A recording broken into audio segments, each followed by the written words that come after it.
दोस्तों, एक समय की बात है। देवर्षि नारद नारायण नारायण नाम का जाप करते हुए वैकुंठ लोक पधारते हैं। नारद जी को देखकर भगवान श्री हरि विष्णु कहते हैं, हे देवर्षि, पधारो वैकुंठ में, तुम्हारा स्वागत है। आज अचानक ही वैकुंठ में आने का क्या प्रयोजन है? अवश्य ही कोई महत्वपूर्ण समाचार लेकर आए होंगे। नारद जी कहते हैं, हे प्रभु, अपने दास का प्रणाम स्वीकार कीजिए। आप तो सब कुछ जानते हैं, फिर भी अनजान बन रहे हैं। इस ब्रह्मांड के कण कण में आप ही का वास है। मेरे भीतर भी आपका ही वास है। आप भली भांति जानते हैं कि मैं आपके पास किस प्रयोजन से आया हूं। भगवान विष्णु कहते हैं, हे नारद, मैं अवश्य जानता हूं तुम्हारे मन में क्या चल रहा है, और आज तुम मानव जाति के कल्याण के उद्देश्य से ही यहां पर आए हो। इसीलिए तुम्हारे मन में जो भी शंका है, निसंकोच होकर पूछ लो। नारद जी कहते हैं, हे प्रभु, यदि इस दास को आज्ञा दे तो आपसे मैं एक प्रश्न पूछने के लिए आया हूं। हे प्रभु, ब्रह्मदेव ने सृष्टि की रचना करते समय स्त्री और पुरुष का निर्माण किया था और दोनों को ही एक दूसरे के पूरक बनाया है। किंतु हे प्रभु, किन्नरों की उत्पत्ति कैसे हुई, जो न पूर्ण रूप से पुरुष है और न ही स्त्री है? भगवान विष्णु कहते हैं, हे देवर्षि, आज तुमने उचित ही प्रश्न किया है। तुम्हारे इस प्रश्न का उत्तर महाराज सुद्युम्न की कथा में छिपा हुआ है। देवर्षि कहते हैं, हे प्रभु, महाराज सुद्युम्न कौन थे और उन्हें किस कारण से स्त्री का शरीर प्राप्त हुआ था? कृपया आप मुझे महाराज सुद्युम्न का इतिहास विस्तार से सुनाइए। भगवान विष्णु कहते हैं, हे देवर्षि, आज मैं तुम्हें महाराज सुद्युम्न की कथा सुनाता हूं। इस कथा के माध्यम से तुम्हें तुम्हारे सभी प्रश्नों के उत्तर मिल जाएंगे। इसीलिए तुम इस कथा को ध्यान से पूरा जरूर सुनना। जो भी इस कथा को पूरा सुनता है, उसके पापों का नाश होता है। देवर्षि कहते हैं, हे प्रभु, मैं इस कथा को पूरा अवश्य सुनूंगा। कृपया आप वह कथा मुझसे कहिए। फिर भगवान विष्णु नारद जी को महाराज सुद्युम्न की कथा सुनाने लगते हैं। हे नारद, पूर्वकाल की बात है। पृथ्वीलोक पर महाराज सुद्युम्न नाम के एक राजा राज्य किया करते थे। वे बड़े ही पराक्रमी, धर्मपरायण, सत्य धर्म का पालन करने वाले, शूरवीर और जितेंद्रिय थे। उन्होंने अपने कर्मों से कुल का गौरव बढ़ाया था। महाराज सुद्युम्न दानशूर और विद्वान थे। उनके राज्य की प्रजा उनसे अत्यंत संतुष्ट रहा करती थी। एक दिन महाराज सुद्युम्न घोड़े पर सवार होकर शिकार करने के लिए जंगल में चले गए। उनके साथ सिपाही और कुछ मंत्री भी थे। महाराज ने अपने कानों में कमनीय कुंडल पहने थे।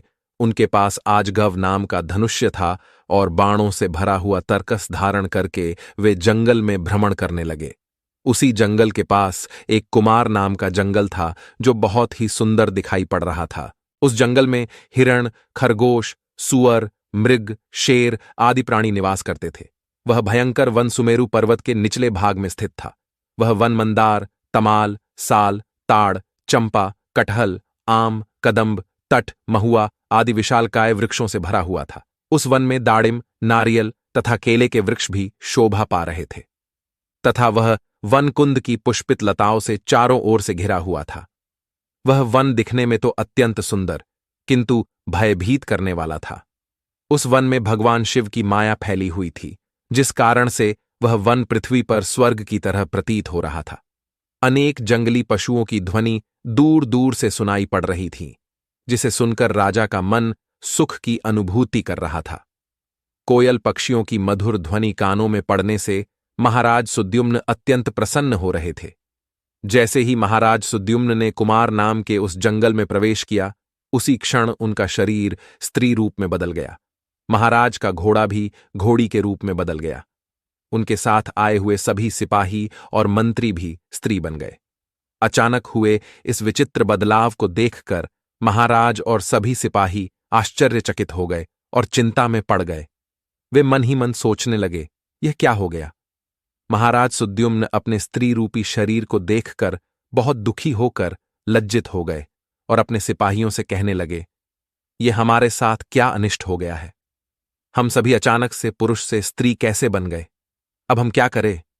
स्त्री का शरीर लेकर हम घर कैसे जाए और कैसे मैं राज्य का संचालन करूंगा? हमारी प्रजा हमें देखकर क्या कहेगी? देवर्षि भगवान विष्णु से कहने लगे, हे प्रभु, आपने यह बड़े आश्चर्य की बात कही है। देवताओं के समान तेजस्वी राजा सुद्युम्न को स्त्री का शरीर कैसे प्राप्त हो गया? इसका क्या कारण है, कृपया बताइए। उस रमणीय वन में राजा ने ऐसा कौन सा कार्य किया जिससे उन्हें स्त्री का शरीर प्राप्त हुआ? कृपा करके विस्तार से बताइए। तब भगवान विष्णु कहने लगे, हे देवर्षि, इसके पीछे भगवान शिव की ही माया है। भगवान शिव की माया से ही महाराज सुद्युम्न को और उनके सिपाहियों को स्त्री का शरीर प्राप्त हुआ है। इसीलिए अब तुम इसे ध्यान से सुनो। एक समय की बात है, भगवान शिव और देवी पार्वती इसी वन में एकांत में विहार कर रहे थे। तभी सनकादिक ऋषिगण अपने तेज से 10 दिशाओं को प्रकाशित करते हुए भगवान शंकर के दर्शन करने के लिए उस वन में आ गए। सनकादिक मुनियों को किसी भी प्रकार का बंधन नहीं है। वे बिना आज्ञा लिए किसी भी स्थान पर कभी भी आ जा सकते हैं। फिर जब वे चारों मुनि भगवान शंकर के दर्शन के लिए उस वन में आ गए तो उन्होंने देखा कि देवी पार्वती और भगवान शिव एकांत में विहार कर रहे थे। सनकादिक मुनियों को अचानक से उस स्थान पर आता हुआ देखकर देवी पार्वती अत्यंत लज्जित हो गई। देवी पार्वती तुरंत भगवान शिव से दूर होकर खड़ी हो गई। जब उन चारों मुनियों ने देवी पार्वती और शिवजी को एकांत में विहार करते हुए देखा तो वे तुरंत ही वहां से लौटकर नर नारायण के आश्रम की ओर चले गए। जब भगवान शिव ने पार्वती को लज्जित होकर दूर खड़ा हुआ देखा तो वे कहने लगे, हे प्रिय, तुम इस प्रकार से लज्जित क्यों हो रही हो? वे चारों तो हमारे पुत्र के समान हैं, उनसे तुम्हें लजाना नहीं चाहिए। देवी पार्वती कहने लगी, हे प्रभु, स्त्री को अपने पुत्र के सामने भी कभी पति के साथ विहार नहीं करना चाहिए। उसे सदैव ही मर्यादा में ही रहना चाहिए।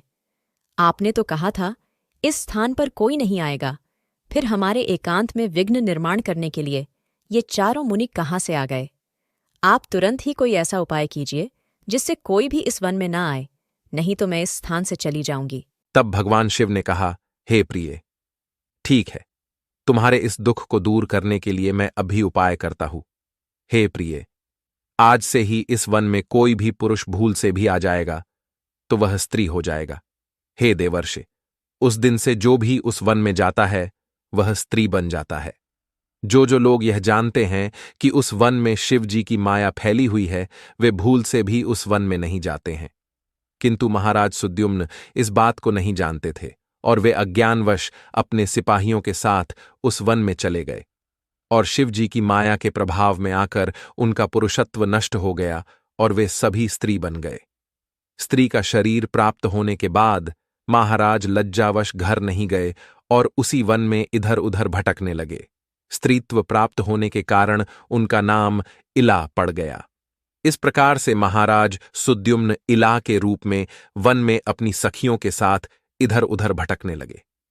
एक दिन वे सभी वन में सुंदर जलाशय के पास खेल रहे थे। उसी समय चंद्रमा के पुत्र बुध उसी स्थान से गुजर रहे थे। अनेक स्त्रियों के साथ भ्रमण करती हुई उस युवती इला को देखकर चंद्रमा के पुत्र बुध उस पर मोहित हो गए। उस इला के सुंदर तथा मनमोहक रूप को देखकर बुद्ध जी मंत्रमुग्ध हो गए और उसी क्षण उनके मन में उस इला को पाने की इच्छा प्रकट हो गई। जब इला ने भी बुद्ध जी का सुंदर रूप देखा तो वे भी बुद्ध जी पर मोहित हो गईं और उन्हें अपना पति बनाने के लिए व्याकुल हो उठी। इस प्रकार से इला और बुद्ध दोनों ने एक दूसरे को देखकर अपना प्रेम प्रकट किया। परस्पर अनुराग के कारण उन दोनों ने विवाह कर लिया और कुछ दिनों में उन दोनों के बीच संयोग हुआ। फिर बुद्ध ने इला के गर्भ से एक संतान को उत्पन्न किया जिसका नाम पुरुरवा रखा गया, जो आगे चलकर चक्रवर्ती सम्राट हुआ। पुत्र को जन्म देने के बाद भी वह इला उसी वन में रहने लगी। फिर एक दिन इला अपने पहले के पुरुष रूप को याद करके चिंता करने लगी। तभी उसने मुनिश्रेष्ठ वशिष्ठ जी का स्मरण किया। इला के द्वारा स्मरण करते ही मुनिवर वशिष्ठ जी उस स्थान पर प्रकट हुए। मुनि वशिष्ठ जी इला से कहने लगे, हे देवी, आप किस कारण से दुखी हैं? यदि कोई गोपनीय बात ना हो तो तुम मुझे तुम्हारे दुख का कारण बताओ। तब वह इला वशिष्ठ जी से कहने लगी, हे मुनिवर, इस वन में आने से पहले मैं एक पुरुष थी। मेरा नाम सुद्युम्न था, किंतु इस वन में आते ही मेरा शरीर स्त्री का बन गया है। ऐसा किस कारण से हुआ, कृपया मुझे बताइए। तब मुनि वशिष्ठ जी कहने लगे, हे देवी, शायद तुम नहीं जानती होगी, इस वन में भगवान शिव की माया फैली हुई है। उन्होंने इस वन को ऐसा श्राप दिया है कि जो भी पुरुष इस वन में आएगा वह स्त्री बन जाएगा। उन्हीं भगवान शंकर की माया के कारण तुम्हें स्त्री का शरीर प्राप्त हुआ है। फिर वह इला कहने लगी, हे मुनिवर, कृपा करके मुझे मेरा पूर्ववत शरीर प्रदान कीजिए। मेरी प्रजा मेरे बगैर दुखी है। मैं ऐसी हालत में अपने राज्य में नहीं लौट सकती। मुनि वशिष्ठ जी से महाराज सुद्युम्न की ऐसी अवस्था देखी नहीं गई। महाराज बड़े शूरवीर और पराक्रमी थे, किंतु शिव जी की माया के कारण उन्हें स्त्री का रूप प्राप्त हुआ था। वशिष्ठ जी कहने लगे, हे वत्स, तुम चिंता मत करो, मैं भगवान शिव से प्रार्थना करके तुम्हारी सहायता करूंगा। तब वशिष्ठ जी ने उसी स्थान पर समस्त लोकों का कल्याण करने वाले भगवान शंकर की आराधना करना आरंभ किया। भगवान शंकर वशिष्ठ जी की आराधना से अत्यंत प्रसन्न हुए और साक्षात उन्हें दर्शन देकर कहने लगे, हे मुनिवर, मैं आपकी भक्ति से अत्यंत प्रसन्न हूं। आपको जो भी मनोवांछित वर चाहिए उसे मांग लो। तब वशिष्ठ जी भगवान शंकर से कहने लगे, हे प्रभु, आपके दर्शन से मेरा व्रत सफल हुआ। हे भोलेनाथ, मेरी बस यही कामना है कि आप मेरे शिष्य महाराज सुद्युम्न को पुनः पुरुष बना दीजिए। फिर शिव जी ने कहा, हे मुनिवर, मेरी ही माया के कारण सुद्युम्न को स्त्री का शरीर प्राप्त हुआ है, इसीलिए मैं ही इसे पुरुष का शरीर प्रदान करता हूं। किंतु राजा सुद्युम्न 1 मास के लिए पुरुष बने रहेंगे और 1 मास के लिए वे स्त्री बने रहेंगे। इतना कहकर भगवान शिव उस स्थान से अंतर्ध्यान हो गए। इस प्रकार से वशिष्ठ जी की कृपा से और भगवान शिव के आशीर्वाद से महाराज सुद्युम्न को 1 मास के लिए पुरुष का शरीर प्राप्त हुआ और वे अपने राज्य में लौट गए और सुखपूर्वक राज्य करने लगे। जब महाराज पुरुष के रूप में होते तो वे अपने नगर में जाकर राज्य किया करते थे, और जब वे 1 मास के लिए स्त्री के रूप में होते तो वे वन में आकर ही रहने लगते थे। महाराज के ऐसे विचित्र व्यवहार से उनकी प्रजा त्रस्त हो गई और वे पहले की तरह महाराज सुद्युम्न का सम्मान भी नहीं करने लगी। इधर महाराज के स्त्री रूप में रहते हुए बुद्ध से उन्हें जो पुत्र प्राप्त हुआ था, जिसका नाम पुरुरवा था, वह जवान हो गया। तब महाराज सुद्युम्न ने उसे अपना राज्य सौंप दिया और वे सदा के लिए वन में रहने के लिए चले गए। वन में जाकर महाराज सुद्युम्न अपने स्त्री शरीर इला के रूप में तपस्या करने लगे। फिर उन्होंने देवर्षि नारद जी से नवाक्षर मंत्र की दीक्षा ली और देवी पार्वती की उपासना करने लगे। अनेक वर्षों तक उस वन में रहकर उन्होंने उस मंत्र का जाप किया और देवी को प्रसन्न कर लिया। तदनंतर भक्तों का उद्धार करने वाली जगत जननी भगवती पार्वती ने उन्हें साक्षात दर्शन दिया। उस समय देवी सिंह पर आरूढ़ होकर उनके सामने खड़ी हो गई। देवी को अपने सामने खड़ा हुआ देखकर इला ने उन्हें नमस्कार किया और उनकी स्तुति करने लगी। हे जगत जननी, मैं आपके चरण कमल की वंदना कर रही हूँ। कृपा करके मुझे इस शरीर से मुक्ति प्रदान कीजिए। तब देवी ने उस पर प्रसन्न होकर कहा, हे इला, आज तुम्हें इस स्त्री शरीर से मुक्ति मिल जाएगी और तुम परम पद को प्राप्त कर लोगी। देवी के इतना कहते ही इला ने अपने शरीर का त्याग किया और परम पद को प्राप्त कर लिया। महाराज सुद्युम्न के परम धाम को जाने पर महाराज पुरुरवा राज्य करने लगे। हे देवर्षि, अब सुनो किन्नरों की उत्पत्ति का रहस्य। महाराज सुद्युम्न अपने सिपाहियों के साथ उस वन में आए थे। उनके जो सिपाही थे वे सभी किन्नर बनकर सुमेरु पर्वत के पास जाकर निवास करने लगे। उन्हीं से किन्नर प्रजाति की उत्पत्ति हुई। तो दोस्तों, इस प्रकार से भगवान विष्णु ने नारद जी को किन्नरों की उत्पत्ति का रहस्य बताया है। उम्मीद है आपको यह कथा पसंद आई होगी। वीडियो को लाइक जरूर करें और कमेंट में जय श्री हरि विष्णु और हर हर महादेव जरूर लिखें। साथ ही चैनल को सब्सक्राइब करें। आप सभी का धन्यवाद।